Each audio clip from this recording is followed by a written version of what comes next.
Why Caribbean internet costs 10x more than the world. The average American pays $65 per month for unlimited fiber internet. In Jamaica, the same service costs $185. In Barbados, $220. In Bermuda, $295. This isn't about island geography. It's not about population size. It's not about lack of infrastructure. The cables are there. The technology exists.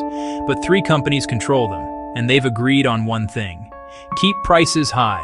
This is the story nobody wants told.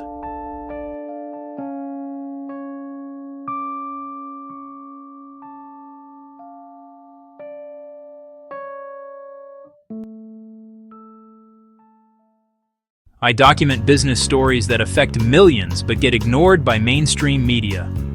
Today, I'm exposing why 44 million Caribbean people pay the highest internet prices on Earth, while living next to some of the world's most advanced submarine cables.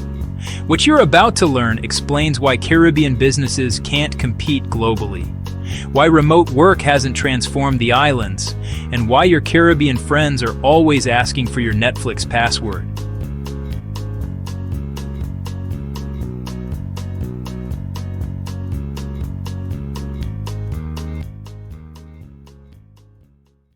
Let me destroy the biggest myth first. The Caribbean isn't disconnected. It's actually one of the most connected regions on Earth. 16 submarine fiber optic cables connect the Caribbean islands. These cables have massive capacity. The newest one, Deep Blue Cable, can transmit 12 terabits per second. That's enough bandwidth for every Caribbean citizen to stream 4K Netflix simultaneously. The Eastern Caribbean fiber system connects 11 islands with latency under 2 milliseconds.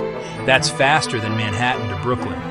So why does my friend in Trinidad pay $300 per month for internet that's slower than a $40 plan in Romania?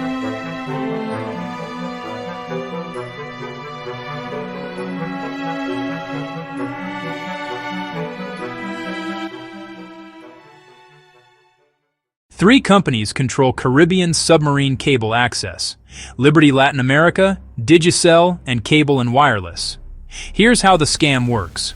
When a new internet provider wants to offer service, they need to connect to these submarine cables. The big 3 own the landing stations. They control the ports where cables reach the islands. Want to connect? That'll be $50,000 per month for 10 Mbps of wholesale bandwidth. In Miami, the same bandwidth costs $100. The math is brutal. If wholesale bandwidth costs $50,000, you need to charge customers $200 per month just to break even. That's before equipment, staff, or profit. New providers can't compete. They either pay the cartel's prices or they don't exist.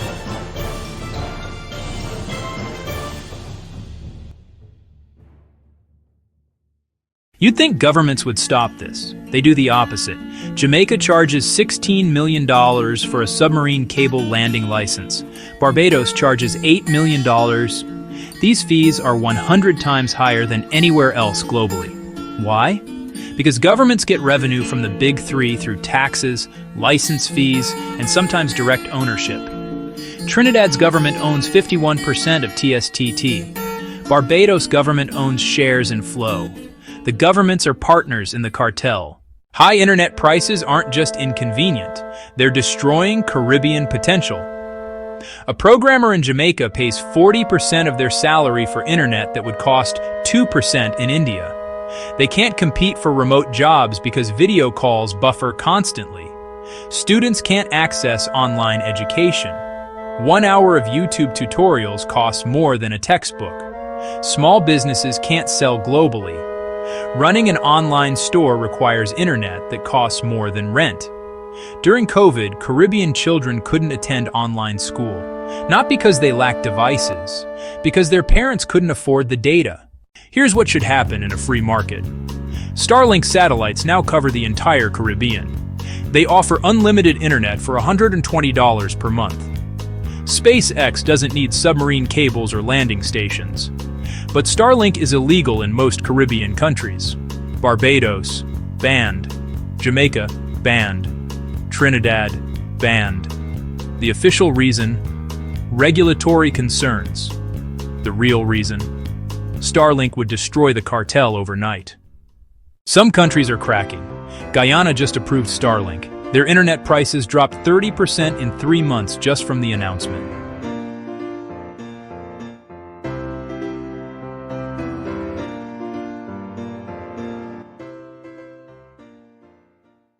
The fix is simple but politically impossible. First, regulate submarine cable access as public utilities. Force equal access at fair prices.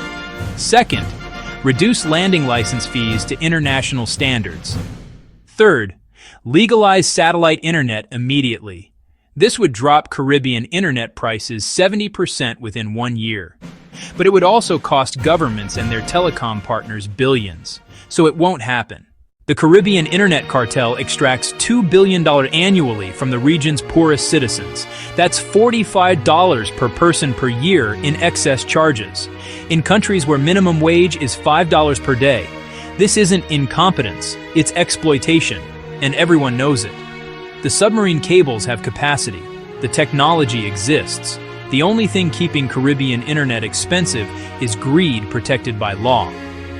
Next time you hear about digital transformation in the Caribbean, remember this: you can't transform digitally when internet costs more than food. Next week, how Liat Airlines survived 64 years of losses, then collapsed owing $100 million. Subscribe to Venture Chronicle. Stay curious. Subscribe to Venture Chronicle.